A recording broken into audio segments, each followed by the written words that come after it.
आसाम के डुमडुमा गांव में होमेन नामक युवक रहता था।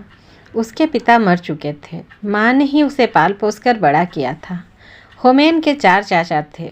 वे उससे बहुत जलते थे। एक दिन उन्होंने होमेन के घर से उसका प्यारा बछड़ा चुराया और उसे मार दिया। होमेन को पता चला तो वह बहुत दुखी हुआ। फिर न जाने उसे क्या सोची, बछड़े का सिर काटकर से शरीर को दफना दिया। पास के गांव में एक ब्राह्मण रहता था। बछड़े का कटा सिर उसके आंगन में छिपाकर होमेन ने ब्राह्मण से कहा, आपके घर से तो गोमांस की बदबू आ रही है। ब्राह्मण गरज कर बोला, असंभव, यदि ऐसा है तो मुझे गाय का मांस ढूंढकर दिखा। होमेन ने बछड़े का सर उसके आगे लाकर रख दिया। ब्राह्मण के तो जैसे होश ही उड़ गए। उसने होमेन को बहुत सारा धन दिया ताकि वह गांव वालों को उस बात के बारे में न बताए। होमेन ने थैली भर धन लिया और अपने चाचाओं को दिखाकर बोला, पास के गांव वालों ने मुंह मांगे दामों पर गौ मांस खरीद लिया। वे लोग तो और भी मांग रहे थे। मैंने कहा कल लाऊंगा। चाचा बहुत खुश हुआ। उस सब ने अपने अपनी गाय बछड़े मारे और उनका मांस पड़ोस वाले गांव में ले गए। बस गांव वालों ने उन्हें गाय का मांस लिए देखा तो जमकर पिटाई की।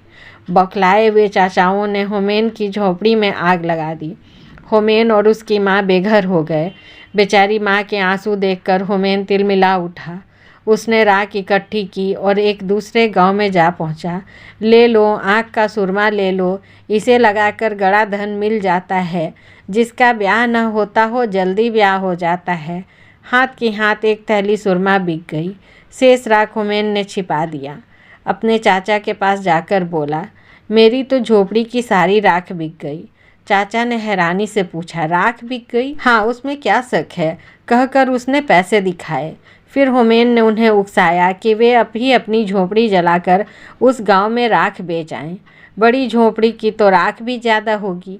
उसके सारे चाचा बातों में आ गए। चारों ने अपने अपने घर फूंक दिए और राख ले जाने की तैयारी करने लगे।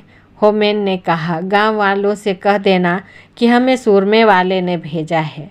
ज्यों ही चारों गांव में पहुंचे और सुरमे वाले का नाम लिया तो सारा गांव उनके पास पहुंच गया। देखते ही देखते बांस की लाठियां उन पर पड़ने लगी। बेचारे पिटते पिटते घर लौटे। चारों ने गुस्से के मारे होमेन को मारने की योजना बना ली। उन्होंने होमेन को नदी किनारे रस्सी से बांधा और खुद भात खाने घर चले गए। उनके जाते ही वहाँ से एक सौदागर गुजरा। उसने होमेन से पूछा, क्यों भाई, तुम्हें यहाँ क्यों बंधा हुआ है? होमेन ने बात बताई। जी, मेरे चाचा मेरी शादी एक खूबसूरत लड़की से करना चाहते हैं। मेरे मना करने पर मुझे बांध दिया। सौदागर बोला, मैं शादी कर लेता हूँ उस लड़की से। क्या ऐसा हो सकता है? होमेन ने झट से उसे बांधा और उसका घोड़ा लेकर रफू चक्कर हो गया। चारों चाचा खा पी कर लेट गए। आलस के मारे उठा न गया। पिटाई के कारण पोर पोर दुख रहा था। नौकर से बोले, जा तू होमेन को नदी में फेंका, हमसे तो उठा नहीं जाता। नौकर भी कम नहीं था। उसने अपने रिश्तेदार को यह काम सौंप दिया। रिश्तेदार ने सौदागर को ही होमेन समझकर नदी में फेंक दिया। बेचारा सौदागर चिल्लाता ही रह गया।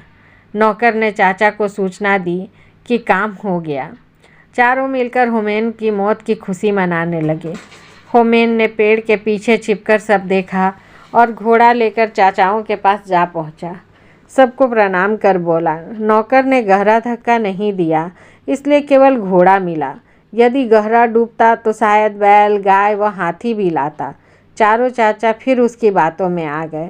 होमेन को पुचकार कर पूछा, क्या सचमुच नदी में पशु मिल रहे हैं? हाँ हाँ, आप लोग भी ले आओ, होमेन ने कहा। चारों चाचा आलस छोड़कर नदी की तरफ लपके।